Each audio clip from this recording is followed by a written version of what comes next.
right. Welcome, everyone. We're very excited to share with you all some resources for expanding diversity in new music. We're very happy that the ICA New Music Committee suggested this panel discussion. I've got my colleagues here, Julia Heinen and Christine McDonald, and we are so excited that you're here. If you have any questions along the way, please put them in the chat, and we'll be monitoring that as we go along. So first, we just want to say, what is DEIA? It's an acronym, and it tends to be a different acronym in different places. So we just want to break it down and make sure we understand what it is. Diversity, equity, inclusion, and access refers to organizational frameworks which seek to promote the fair treatment and full participation of all people, particularly groups who have historically been underrepresented or subject to discrimination on the basis of identity or disability. Diversity, equity, and inclusion together represent three closely linked values which organizations seek to institutionalize through DEI frameworks. Some frameworks substitute the notion of equity with equality, meaning equality, diversity, inclusion, EDI. Other variants include diversity, equity, inclusion, and belonging, or justice, equity, diversity, and inclusion, or diversity, equity, inclusion, and access, like our committee. Diversity refers to the presence of a variety within the organizational workforce, such as in identity, gender, culture, ethnicity, religion, disability, class, age, or opinion. Equity refers to concepts of fairness and justice, such as fair compensation. More specifically, equity usually also includes a focus on societal disparities and allocating resources and decision-making authority to groups that have historically been disadvantaged, and taking into consideration a person's unique circumstances, adjusting treatment accordingly so that the end result is equal. Finally, inclusion refers to creating an organizational culture that creates an experience where all peoples feel their voices will be heard and has a sense of belonging.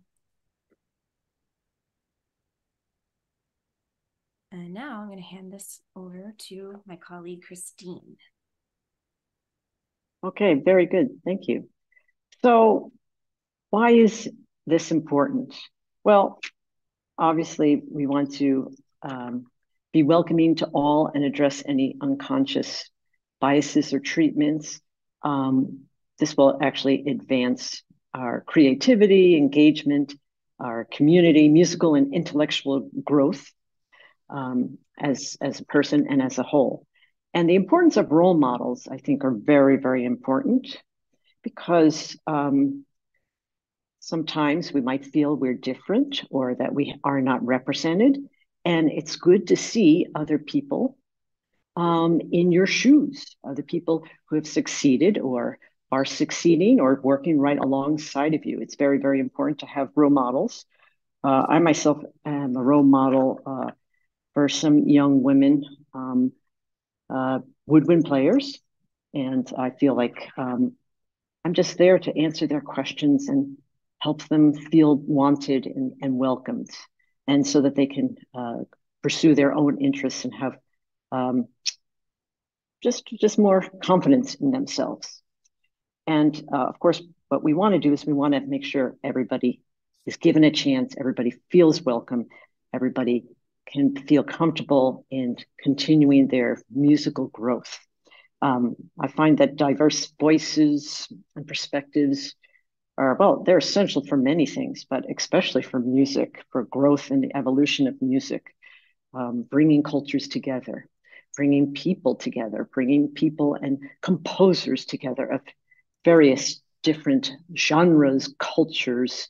It can be very fascinating. It's kind of like putting more spices in the pot and just all of us growing as musicians. So going back to the slide, that's kind of just my feelings on the subject. Feeling comfortable, well, actually, we've been saying this, feeling comfortable and safe in a learning environment. If we don't feel comfortable or safe, we're going to withdraw ourselves. We're really not going to feel comfortable or even learn or even, pursue something that we might want to pursue, but maybe feel feeble about or shy. Even shyness, can sometimes hinder ourselves. And again, of course, I've been saying this whole thing about the community, being welcome in a community. Our community is the clarinet community, but any community, just being always welcome, arms out, everybody helping each other. Hopefully, people other than myself can be role models, mentors, and just opening our eyes because there's so much out there in the world that we can use to grow.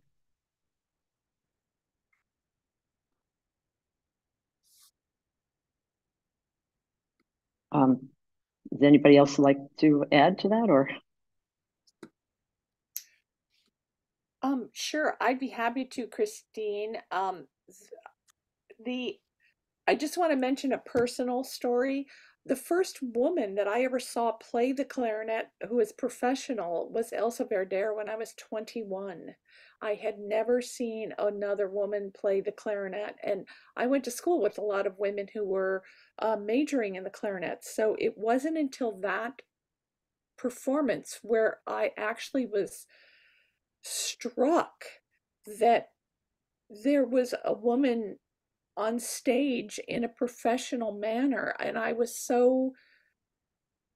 had this huge sense of relief as a student that finally I could see myself in this. The other thing, I had great teachers going all the way through school, but I never studied with a woman. Part of the issue with that for me and for a lot of other women that I've spoken to is it wasn't a conscious thing by male teachers to treat me differently, but they did. I had to demand to be treated with um, an equal amount or more uh, bluntness that they would feel comfortable treating their male students with. And I would be begging them, no, don't treat me like I'm some delicate flower here and I need to have language that's pleasant. Treat me with the same that you're treating your male teachers with. I wanted somebody to be as hard on me as they were being on their male teachers because I really wanted to do this for a living. So that took me a while to realize what was happening. And it took my teachers a while to actually realize that I was, as a woman, comfortable taking that kind of um, treatment. So, Stephanie, should I go on to the next slide, do you think? I want to talk a little bit about how we can improve DEIA at the institutions where we are or the teachings or our private studios. And since I spend a lot of my time at a institution of higher education, I just want to talk about some of the inequalities we see there. So we have barriers for access, and we're working at reducing them, and we are somewhat successful, but we are not always successful. So some of the things are application fees for universities that we have no control over that in the Department of Music, but we did get rid of our application fee for the Department of Music, which was great.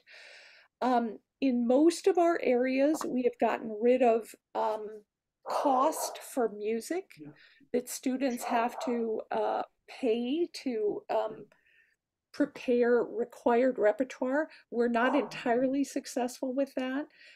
We have one instrument at my institution where the least expensive thing that students can audition on costs $70.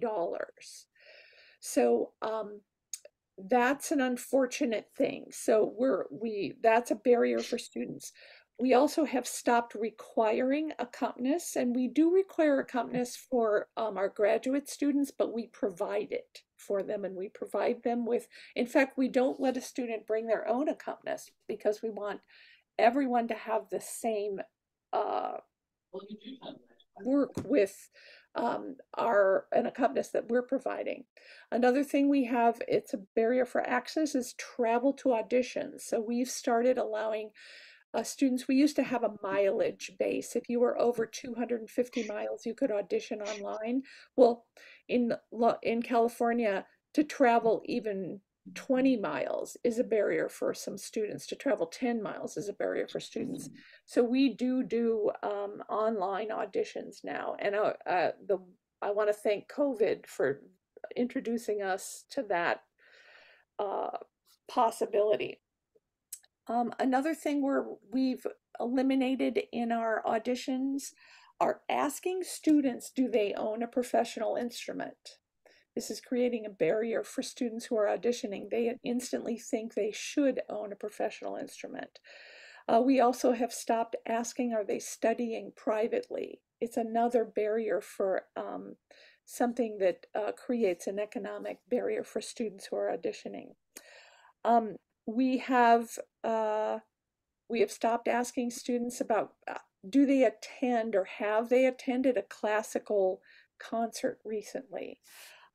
That is in Los Angeles out of the reach of most students, either getting there, but most of all paying for a ticket.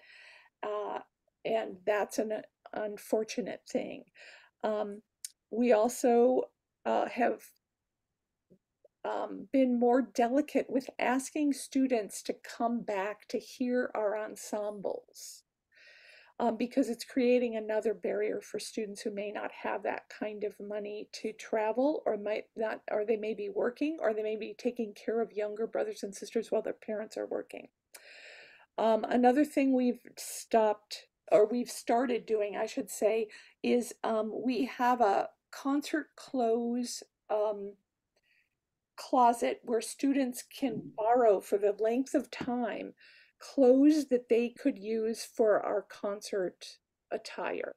So at my university, we do formal attire and semi-formal attire. Well, we keep both. And we ask the students at the end of their time, or if they leave campus, to return that. We don't care if they do. We just don't want to have a barrier of somebody not being able to participate in a music group because they don't own a tuxedo.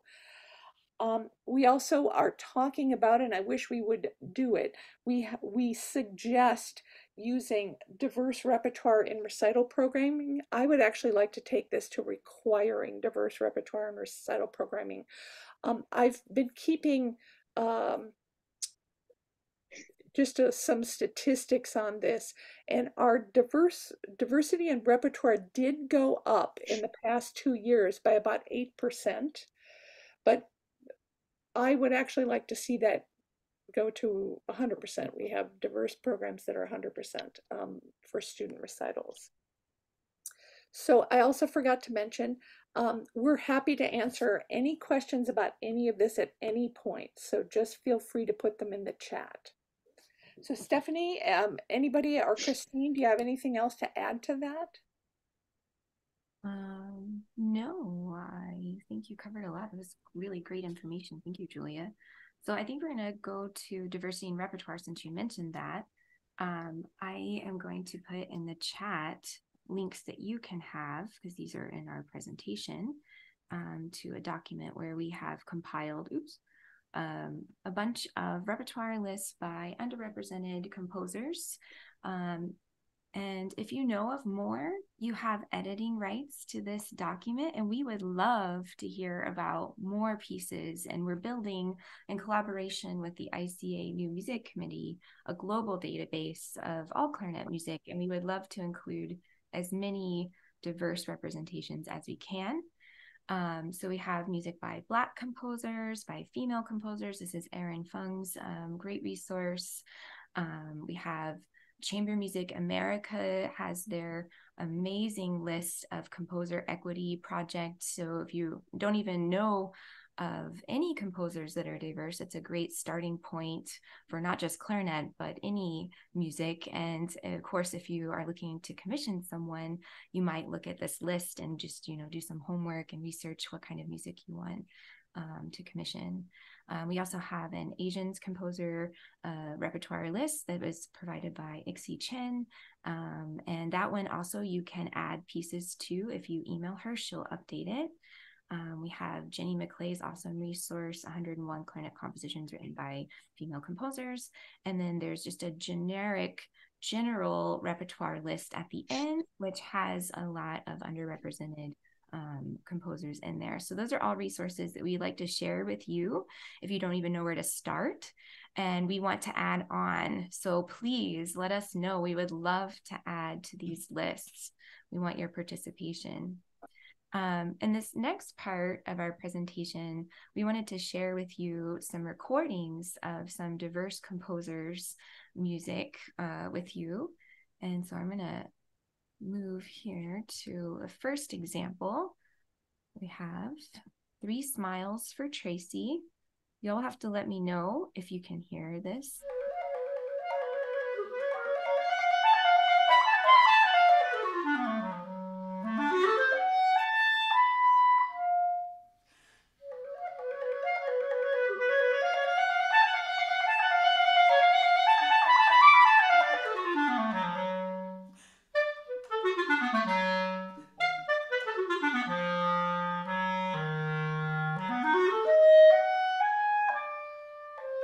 As much as I'd love to listen to more of that, we have several examples, and I don't know that I'll get to all of them, but I'm also excited to share this whole presentation with you at the end. So if you want to listen a little slower and take your time.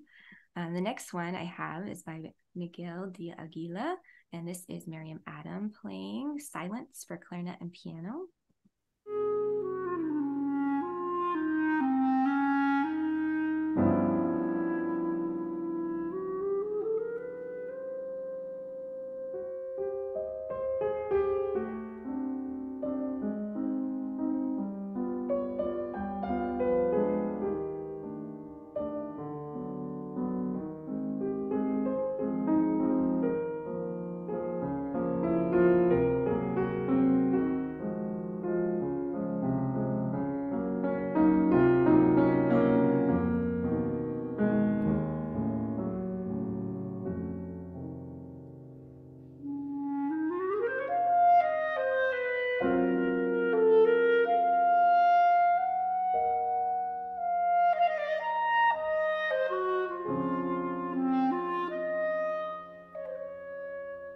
So beautiful.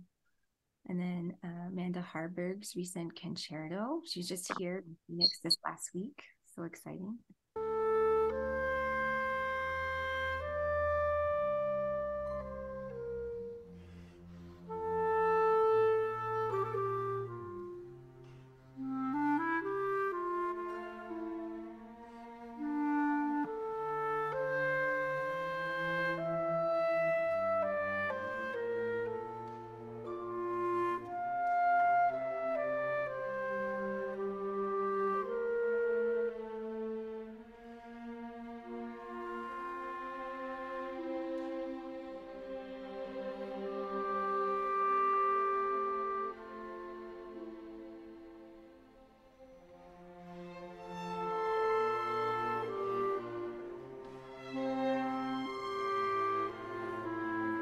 And then we'll move on to some more. I wish we had time to listen to everything.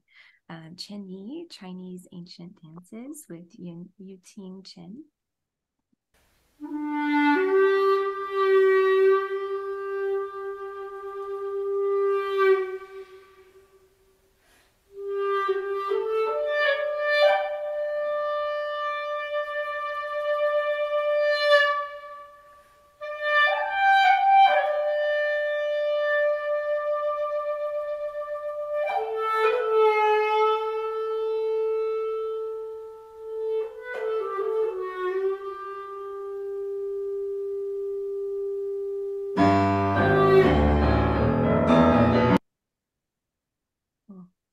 Computers not liking all of this activity, sorry. And then the next one here by Paquito de Rivera, the Cape Cod Files, and this is Jairo Henro.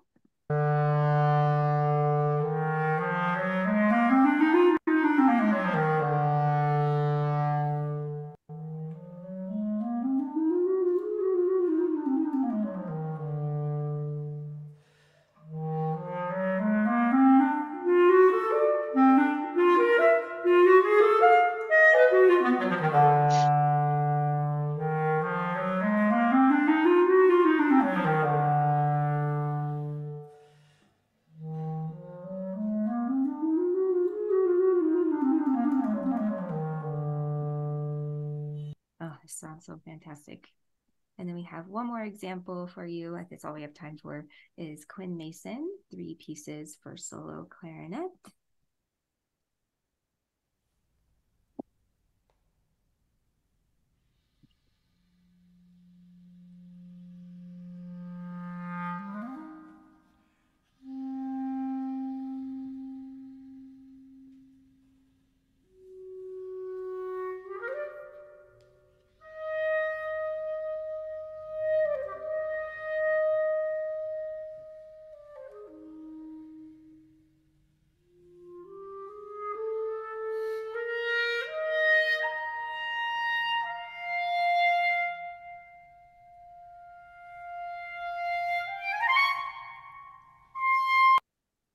So as you can see, this is just a few examples, and there's so many more beautiful pieces out there. So don't be afraid to just dive in to all these lists and listen to these recordings and find some more.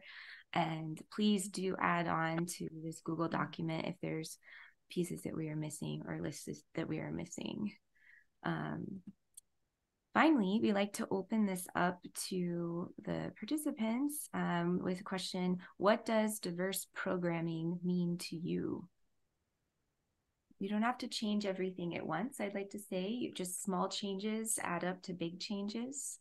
You don't have to learn everything over again. You can start incorporating something that's different for you little by little, and then over time you make big changes. And introducing your students and your colleagues to new works will inspire more change too. Oh, great, Rachel, thank you. As a teacher, it means doing the work to expand beyond pieces I studied in school. That's absolutely right. When you're done with school, you're not done learning, hopefully. Anybody else? Here's so much. This is from Danny. From instrumental teachers that want music by composers who look like their students. That's so important. I also find with my own students, letting them pick repertoire, of course, making sure that it's at an appropriate stage of their development. But if they find music from whatever their identity might be, it's so wonderful to see them grow and just flourish within their own identity. In the last few minutes, if there's other questions, we'd love to hear them. And I do want to advertise that we have open DEI ICA committee meetings on the last Sunday of the month at 10 a.m. Eastern. And you can always email us with at the DEIA@clarinet.org with any questions, or if you want us to advertise your diverse, inclusive event, or if you want to help us in any way, we'd love to welcome you. Yes, Jessica, listening and understanding, of course. Andrea, found it includes introducing my students to composers and supporting the compositional tendencies of my students. Are there grants that you would recommend for commissions focusing on expanding the repertoire for teachers and students? Yes. Most institutions have grant opportunities. I know mine does, for projects for expanding to other cultures in particular. Right now, I've been able to get a few grants recently. There's Chamber Music America grants, there's the National Foundation for the Arts. And if you look at the local level, you can find grants in your city or your county that are focused around the arts. And definitely if there's students involved and supporting education, I think that you should apply and look at your local county and city and see what kind of art support they have. Thank you all so much. Is there anything else that anyone would like to add? Kristen Denny Chambers, diversity to me includes including music from composers of various backgrounds, cultures, and time periods, as well as diverse styles of music. That's right. As a theory teacher, I have to make sure that the students know the canon and understand it, but I also want to make them balanced and know music from other cultures and styles. So I think it's not eliminating things, it's adding. It's definitely an additive. Any final thoughts for us? I just want to add that I'm really grateful. If you're not aware, Stephanie is our new chair for the Diversity, Equity, Inclusion, and Access Committee from the ICA. She moved over from New Music Committee to chair this committee for us. And this committee is very foundational to the work that the ICA is doing. And you'll see a lot of changes in the way that we approach things have already taken place. And we have always an open dialogue for ways that we can do better. And I hope that you all approach the way that you program, the way that you teach, the way that you approach music in general, more openly, and take our words and also the words of other people who are working in this space to heart, and consider that when you're programming pieces, when you're working with your students, give them the best examples that you can, but also be willing to ask questions of people outside of your space, so that everyone can see that you, even though you are an expert in your training, you may not have all of the answers, and be willing to tell your students that, so that they can see you leading by example as a person who is seeking that knowledge. We're going to wrap up today. If you missed any of our sessions, we have all of these archived on the YouTube channel. I have every video up to this one available already, and this one will be up shortly after. I also want to invite you to take a look at the website on the ICA's page, where we talk about We Are the ICA campaign. We always invite you to submit a small video telling us about yourself and about your clarinet journey. So there's information about that on our website, clarinet.org/wearethe-ICA. That's it for today. We're going to get started again tomorrow right at 12 noon with a beautiful concert of works for clarinet and Japanese instruments presented by our new music chair, Tom Piercy. So we will see you then. Thank you all so much for this great presentation, and have a great evening.